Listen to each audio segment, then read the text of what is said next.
what's up guys? Hope everyone's having a great day today.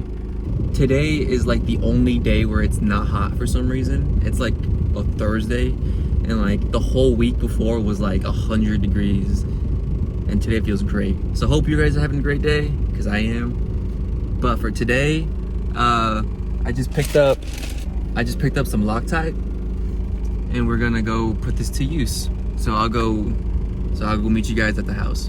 Alright, so we're back at the house and the car looks great. So on my last video was a pretty cool video. If you guys haven't checked it out, we put the A-Spec kit on the car. So check it out. We got the mini deck lid, wing, rear lip, side skirts. Now for today's video, we're gonna be addressing the front bumper.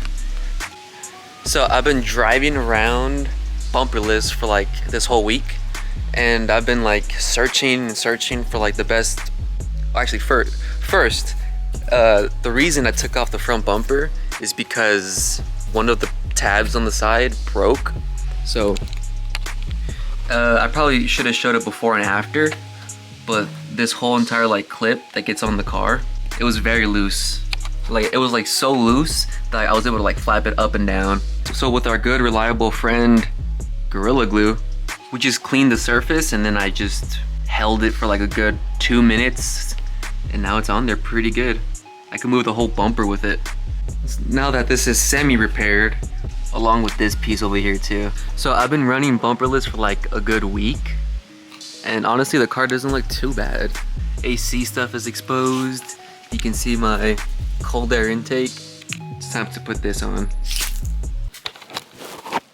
So I've been searching the internet trying to find a good way to mount the front bumper. So I was gonna just repair the bumper again and just bolt it up on the sides, but that doesn't seem to work because it just keeps on breaking and this car vibrates a lot. So my front bumper is never on properly until today, hopefully. Okay, so the route I decided to go with was this guy, DC5 Creations. This dude has been coming in clutch non-stop. It's pretty cool. So what I got from him were just brackets. So it came with two of these, and then just a bunch of hardware. Okay, so DC5 Creations, I think he made like a 2-minute video on it and I watched it. The product seemed very good. It was it holds the bumper and it's also like a quick release setup for the bumper, so which is pretty cool. So make sure you buy this too. So it comes like this, and then you buy 2 of these, and then I already mocked it up a bit. So you put like a rod through this part, and this whole bracket should go on the bumper, and then this guy will sit on the OEM bolt. It should be this OEM bolt.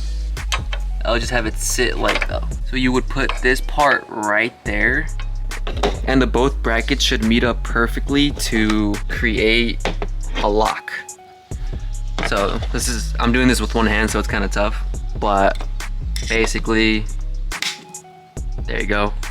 This seems like a perfect idea, so I went with it. Press the button, and it just comes out like that. So my only worry throughout this whole entire process is when I bought this product, it only had 1 bolt and it didn't have this extra excess. So I think I don't want to drill into the A-Spec kit, so I might not utilize all 3 of these, because if you guys can see, the A-Spec kit sits super high, more than half the front bumper. If I had to use like 1 bolt, I will. Or actually, I could probably just reuse. Well, I'll figure it out. All right, so we're gonna be starting on this side. Hopefully this doesn't give me a headache. I got like a solid hour of work. Let's get this going. That's on there. Let's go see where we have to drill the bumper. So here's a better example of how this is gonna work. And then press the button. It's simple, but so great. So now the scariest part of the whole thing, mocking it up and drilling a hole. It's already on the hook, as you guys can see, but for our first mock-up, it's pretty close. Yeah, this is awesome. This makes me happy because it clears the A-spec kit, so I won't have to drill. Honestly, I might have to utilize that bolt for the bottom bracket. It might line up perfectly.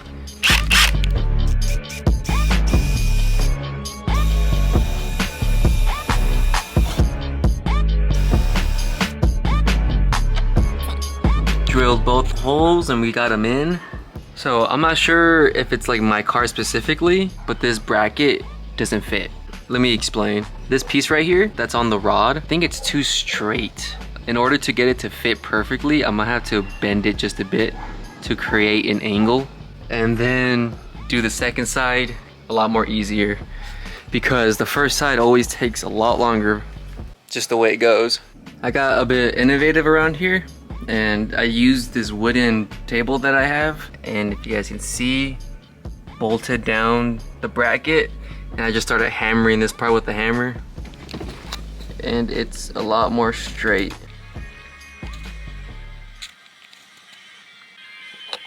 So somehow this all took me more time than it should have. So I just called off of work. Now I'm just here chilling, eating a green apple. So yeah, I'll give you guys an update tomorrow, see how everything goes. But for now, I'm gonna call it.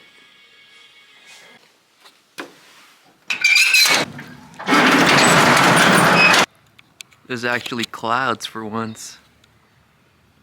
Okay, so it's the next morning and we left the job half finished, like always. So what I left off with yesterday was I completed one of the sides, and then I was working on the second side, and then I just called it quits. So the bumper is sticking out, but if you guys can see, hopefully you guys can see, there you go, it's on. So if we just press the button,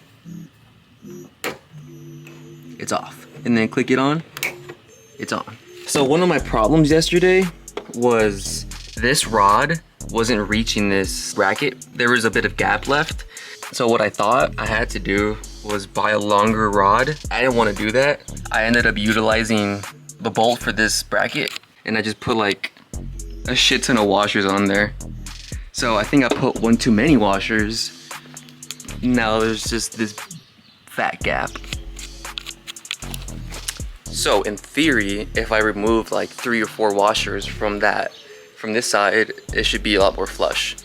So let's go tackle that and then finish the other side. You guys see all the washers I used? Yeah, let's go remove most of them. We're doing the second hole. So the sun came back, unfortunately. But now that we're working on the second side, there's just a lot more adjusting we have to do. So I unfortunately drilled like an extra hole because I got the alignment wrong. So now there's just going to be an extra hole at the bumper. It's no big deal, but the problem we did run into on this side only, it was this part. So this little notch that's like right there, so we're just gonna cut it a bit, put it back on, and it should be fine. Cool. Just cut a little notch. That should do the trick. This side is lined up, and you guys can probably see this side a lot better. The side we just did lined up perfectly. Now all we have to do is add a couple washers so the rods could line up perfectly on both sides and it could be flush. Let's go add one more washer. Okay, so 2 more washers later and it's on. The bumper is crusty, but it's lined up pretty dang good. There it is. Button. Ooh. And it's out. Put it back in. You heard that click? It ain't going nowhere. That feels good. Now we just have to do the first side. Honestly, the first side didn't really cause me too many problems. Or at all, actually. It's just maybe 1 or 2 more washers and then we're good. But I know you guys don't want to see me do the same thing twice. So I'm gonna just quickly put that one back on and then show you the aftermath. Okay, so this isn't the best example because my bumper was already sagging. So ignore this little part. So let's just go here and it's all lined up pretty good.